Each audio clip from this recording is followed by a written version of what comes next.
How to access construction project digital plans. In this video, I'm going to talk to you about one of my favorite subjects, meaning we have to get the right information to the field. That's why it's one of my favorite subjects, and some of the key things that we have to do in order to make that successful. And if you're interested in that, please stay with us.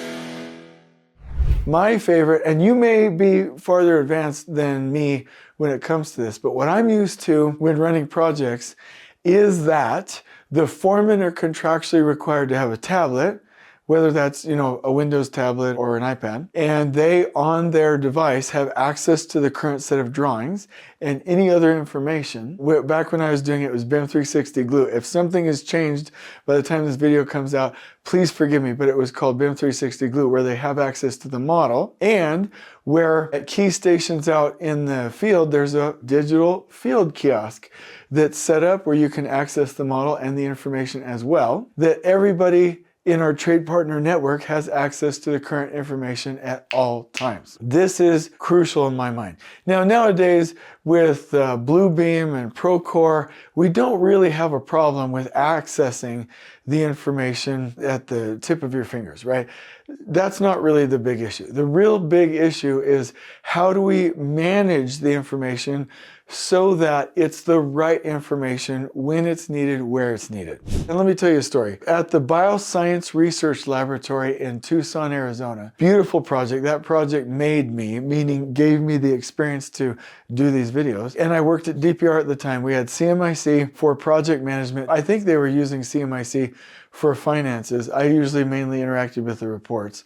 Ryan, the project manager, handled all the finances, except for the reporting and management that we did together.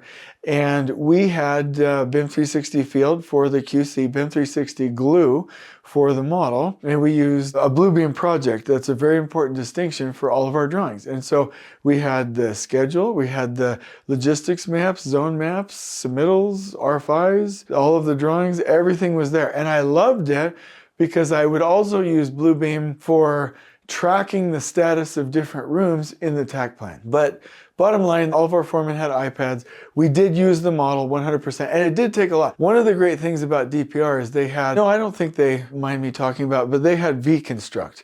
It was an offshore agency. They got paid very, very well. Super wonderful resource where overnight in India, they would literally be breaking out the model room by room or posting drawings or hyperlinking the details. It's definitely automatic now. But anyway, doing all of that groundwork so that it could be easy for us. So when we say we use the model, it was literally like you could go to BIM 360 Glue and click on the room and it would literally slice just that room and you could orbit around and see it. It was really great. We had all of those systems up and running. We even had room kitting drawings, which means every wall had a coordinated drawing for all of the rough-in locations that we actually used with the inspectors. I've got videos on that too. So it was beautiful. It was so good. And the big problem was that there were lots of changes. By the end of that project, about 30% of the project was under changes. Like we changed this room, we changed wholesale this entire area, the cafe. And we still finished on time because we were able to manage it. But the bottom line was we had to be very careful.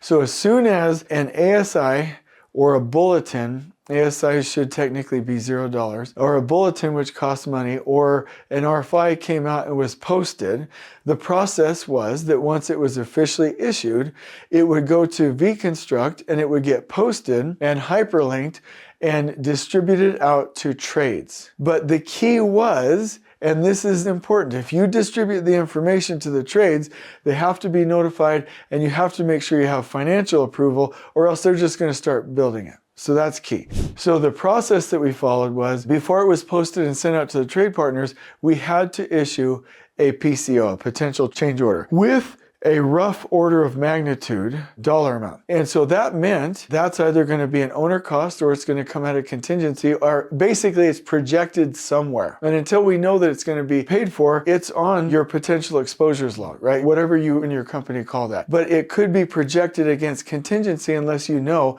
that the owner's just going to pay for it separately. The bottom line is we never lost track of it financially. And then it's like, well, who told you to install that work and nobody's paying for it? The key for us was we got to a point where there were so many changes where we quickly, and it didn't slow up the process, we made sure that we got written financial approval from the owner in writing for that change before it was posted. And that's the key. We're not going to go distribute information on the digital set of plans and post it and then route that to the trades unless we know that it's approved. So there are situations where, hey, here's this bulletin, this ASI, and it's out for pricing. We get pricing back, it's approved. Then it goes into the process where it gets posted and distributed as official buildable information. So the two rules was financial approval all the time, and we never, ever, ever allowed it to get distributed without the PCO being open, meaning the potential change order with the wrong pricing in there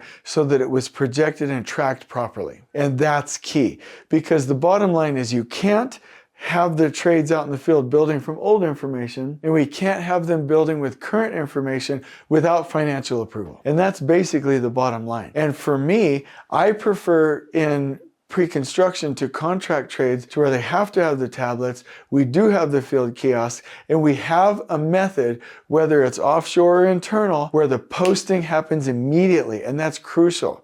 If you get to a job site where that's not current, it's going to be chaos. You have to have a number of givens. It's a given that we have current information. It's a given that our trades know it. It's a given that we have a single source of truth. It's a given that we have one schedule. It's a given that we have one quality process, right? It's a given that we have one operating system.